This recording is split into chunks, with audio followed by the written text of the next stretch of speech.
Film Mortal Kombat 2021 sangat-sangat buruk.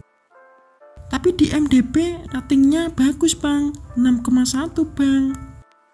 6,1 kok bagus? Ya itu kan di IMDb, sini dah gue jelasin sini.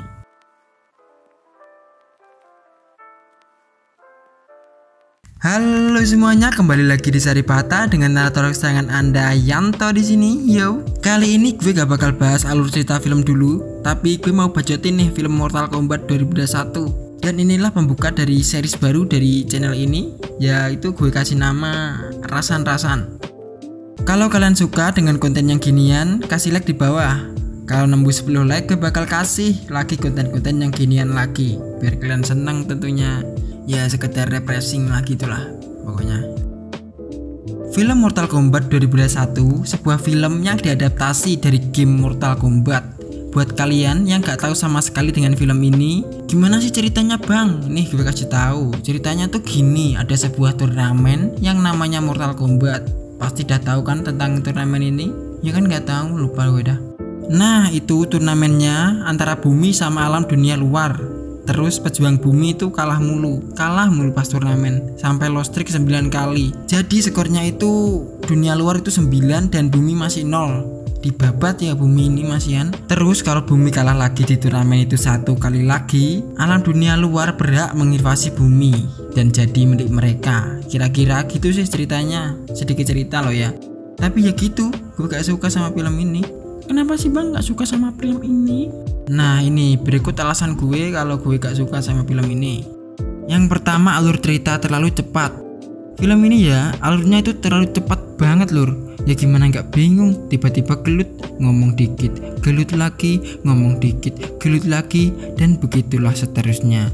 Jadi ini film apa cuplikan gelut sih anjing? Lagian ya alur filmnya ini sangat beda sama alur cerita dari gamenya. Tapi bang kan udah dibilang sama penulisnya kalau alurnya bakal beda sama gamenya. Beda sih ya beda, tapi jangan tambahin tokoh baru di filmnya itu dong. Itu loh yang baru itu siapa itu? Keturunan dari Scorpion. Yang gue tahu ya di game Mortal Kombat itu Scorpion kan brutal banget ya. Tapi di film ini keturunannya itu lemah banget cuy. Jadi ya kayak apa sih gitu?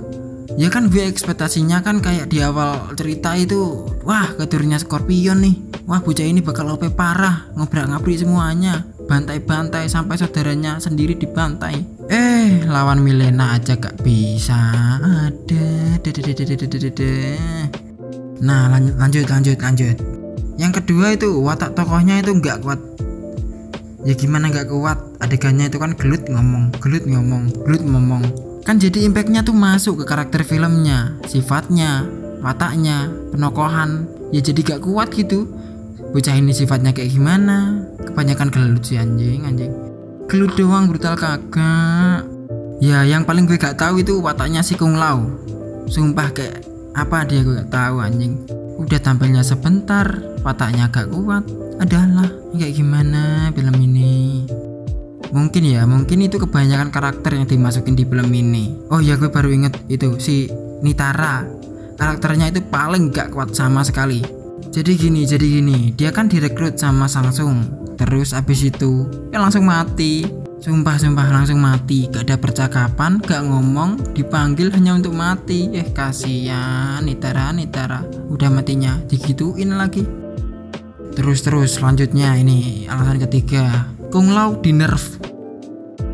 Kenapa gue bilang Kung Lao di nerf? Ya gimana, Kung Lao kan senjata khasnya itu kan di topinya sama bisa ngebling gitu ya kan.